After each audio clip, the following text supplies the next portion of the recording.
The sound of my daughter coughing pounded through my chest like a drum, sharp, frantic, impossible to ignore. I rushed into her bedroom, the scent of menthol from the nebulizer filling the air, comforting and sterile at the same time. She sat upright on her bed, tiny lungs rattling, eyes wide with fear. I reached for the machine, desperate to help her, and nothing. No hum, no vibration, just silence. Confused, I checked the cord. It dangled loose. The outlet was empty. My pulse spiked. "Who?" I muttered, scanning the room, fingers shaking as a cold dread crawled up my spine. And then I saw her, Mrs. Glenda, our ever self-important HOA president, standing in the doorway with stiff posture, hands clasped like some Victorian overseer, her expression a perfect mask of smug righteousness.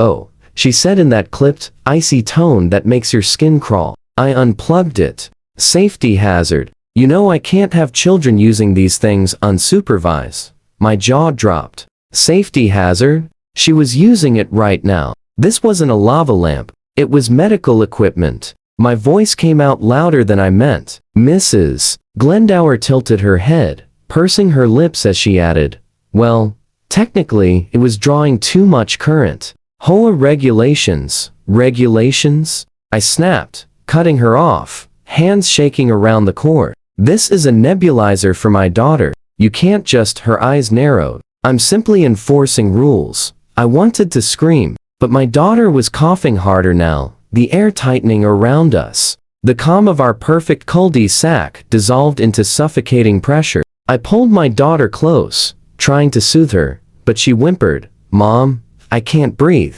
That's when it hit me. This wasn't some tiny HOA overstep. This was a line crossed. A line I never imagined anyone here would dare cross. My phone buzzed in my pocket, but I couldn't look at it, not with anger surging through me and fear knotting in my gut. And then, right on cue, I heard the crunch of gravel outside. Heavy, deliberate footsteps. My stomach dropped. I hadn't called anyone. So who? I peered through the blinds, heart pounding, and froze. My father, retired Marine, broad shoulders, eyes sharp enough to cut through steel, standing like a storm waiting to break. Mrs. Glenda hadn't noticed him yet, and in that instant, I knew things were about to escalate. Maybe for the worse. Or maybe, finally, someone would shut her down. The crunch of his boots grew louder, each step a warning. My daughter clung to my arm, still wheezing, while I tried to steady my voice. "Dad." She unplugged the nebulizer. He didn't answer. He just stepped into the doorway, gaze sweeping the room like a hawk's. Mrs. Glenda stiffened the second she saw him, his presence slicing through her confidence. "Glenda," father said, voice low but carrying authority that filled the room. "Step outside." A beat of silence stretched painfully long, her lips pressed tight. "I was only enforcing safety regulations," she stammered, attempting to cling to her superiority. "Safety," he repeated, taking one measured step closer. "You think safety is unplugging a medical device while a child is using it?" His stare was unforgiving, and she looked away. The room felt smaller, the tension heavy enough to choke on. She opened her mouth to defend herself. "Well, technically," but she immediately faltered. "Technically, ma'am, this isn't a suggestion box or a neighborhood garden brunch," my father said. "This is a child's life." My daughter whimpered again, and he instantly crouched beside her, steadying her with a hand on her shoulder. "Hey, kiddo, let's get this working again, okay?" I plugged the nebulizer back in. The gentle hum returned. Relief washed through me, but the tension didn't fade. My father rose, eyes locked on Mrs. Glenda. She fidgeted, shifting like she wanted to bolt. "I was just trying to help," she murmured, voice hollow. "Help?" My father echoed, disbelief dripping from the word. "You endangered a child. And you call that help?" Silence thickened around us. Even the front yard outside felt unnervingly still. Then she did something I never expected. She straightened her spine, folded her arms, and smiled. "Slow, poisoned. Well," she said sweetly, "maybe you shouldn't live in this community if you can't follow the rules." My father's jaw clenched, dread flickering in my gut. She wasn't finished. And then she dropped the threat. That made my stomach plunge. "I'm going to make sure you and your family regret this." That's when I knew this wasn't about a nebulizer anymore. This was a declaration of war. The tension in the living room became suffocating, thick enough to taste. Her smile sharpened into something cold, her fingers tapping her clipboard like a countdown. My father stood unmoving, a wall between us and her, while I tried to meet my daughter's trembling eyes. "You're okay now," I whispered, brushing her forehead. The steady hum of the nebulizer was the only anchor I had left. "You need to leave," my father said, calm but lethal. Her eyes narrowed. She didn't budge. "I'm simply enforcing HOA rules," she repeated, as though saying it enough times would make it true. "Really?" my father replied, stepping toward her, each step deliberate, echoing through the room like a warning. "Let me guess," my father said evenly. "Rules about what? Plugging in medical devices during an emergency? Or interrupting a child's medical care? Because last I checked, that's not in any HOA handbook." Her face tightened, and I saw it, the desperate grip on whatever scraps of authority she could cling to. "You can't just," she began. But my father cut her off. "I can," he said quietly. "The kind of quiet that makes the air itself stiffen. And I will." Before she could gather another breath, the distant chime of a doorbell echoed through the hallway. My neighbor, quiet, unassuming, the type who avoided HOA drama like it was contagious, had apparently arrived. Probably drawn by the commotion. Mrs. Glendower's gaze flicked toward the sound, panic flashing in her eyes. She looked cornered, like a cat in a room full of rocking chairs.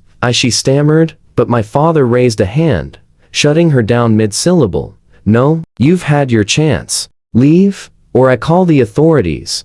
Her eyes darted to my daughter, whose face was still pale but no longer terrified. "This isn't over," she hissed, voice dripping venom. "You're right," I said, surprising even myself. "It's not over, but the next time you lay a hand on anything that keeps my daughter alive, it will be over for you." She stiffened, clutching her clipboard like a shield, muttering under her breath about legal action and community standards as she stormed out. I exhaled slowly, relief washing through me, though the tension stubbornly lingered. My father sat heavily on the couch, rubbing his hands together.